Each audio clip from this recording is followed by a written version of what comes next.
Hello everybody, and welcome back here to franktortorici.com. Again, my website is www.franktortorici.com. That's TORTORICI.com. Please sign up for the free audio download of a talk I just gave recently on a radio show. A lot of information in there. Follow me on Facebook, YouTube, Twitter. The YouTube channel is Rebirth028.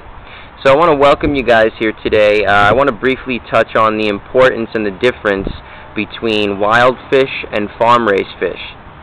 It's really simple. Recently in a couple of blogs ago that I had posted, we touched on the Food Safety Modernization Act that has just been passed, which is going to allow and give the FDA all types of rights to genetically modify our food chain. But this is nothing new. This has been going on for the last decade heavily.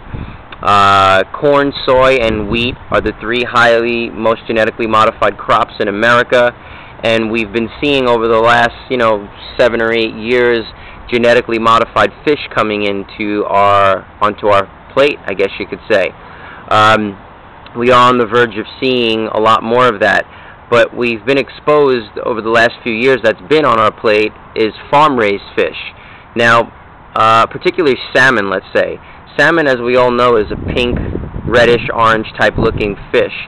But when farm-raised fish are raised on a fish farm, they actually develop to be gray because they're missing vital minerals from the seawater and from foods that they would eat out in the wild that they're not getting on the farm.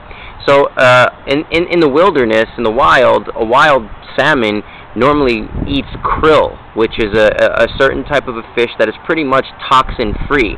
And we can also find krill fish oil to take for ourselves, which is highly beneficial. It's spelled K-R-I-L-L. Okay, so these farm-raised fish, even if you go to Whole Foods, they try to sell you the thing that, their farm-raised is different and it's better.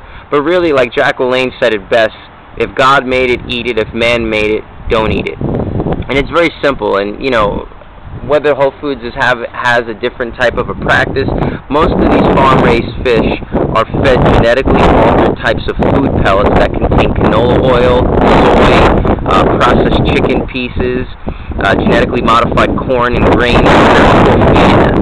And that's why they do not grow and develop to the way that they do out in the wilderness. So what do? Some types of generic fish farms, which this is not what Whole Foods claims, is that they actually inject them with an orange dye. Yeah.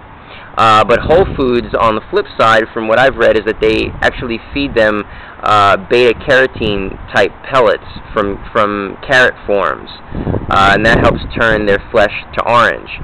So definitely sounds a little bit better.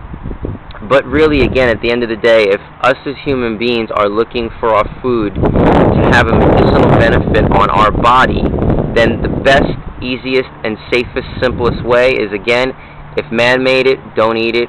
If God made it, eat it. So I don't care what you're feeding the fish. If they're raised on a fish farm, it's something that we should not be eating.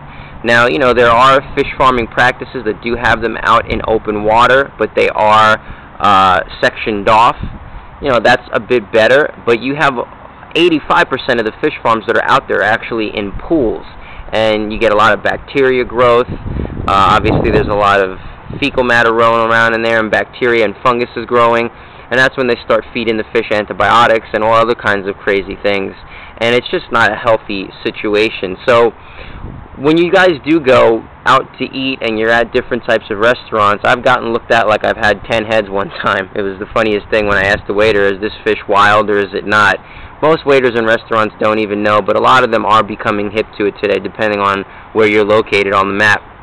But they are becoming hip to fish being wild. Now granted, you're not going to find a farm-raised tuna or shark or anything like that, so you're cool. But when you go to sushi restaurants and a lot of other restaurants, 90% of the salmon and catfish and even certain types of shrimp, I believe, can be farm-raised. So you do want to be careful with that. Again, you always want to ask, is it wild or not? And if it's not wild, I myself personally, I won't eat it. Just because of all the things that I had just mentioned to you. So, this is information for you guys to make the call and, see what you want to do for yourself and for your family. You can eat tuna. You would have to eat massive amounts of tuna. Don't fall into that whole mercury scare. There's way more mercury in the vaccines that moms are running out putting in their children, and in the fillings that we get in our teeth for root canal. So don't sweat that. You'd have to eat massive amounts of that to really suffer the consequences of mercury overload from tuna. That's all a hype and a scare. And just really, choose wisely. If it's wild, eat it. It's very simple. So again, I wanted to just keep this simple and short. I hope this gives you some clarity on wild fish to farm-raised fish. Again, you can hit me up at franktortorici.com. That's TORTORICI. Facebook, YouTube, Twitter. The YouTube channel is Rebirth028. Now again, please pass these videos along to your family, friends, and your loved ones. This is information that you will not necessarily see on your evening news or CNN or anything like that.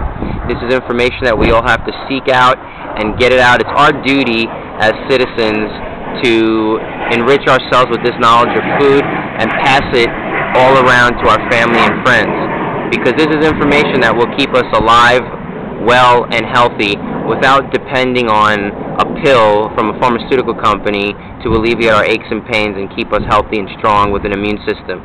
We want to eat what God intended for us to eat to keep us strong and healthy and vibrant. Okay, so if any of you are looking to lose weight, maintain weight, gain muscle mass, lose muscle mass, fight a common cold, you're battling a terminal illness, whatever it is, it's all one path to wellness, and that's being aware of what we're putting on our plate, into our body, what we're thinking, and how much exercise we get on a daily basis. So, I wish you guys the best. Hit me up. We'll talk soon. Peace and love.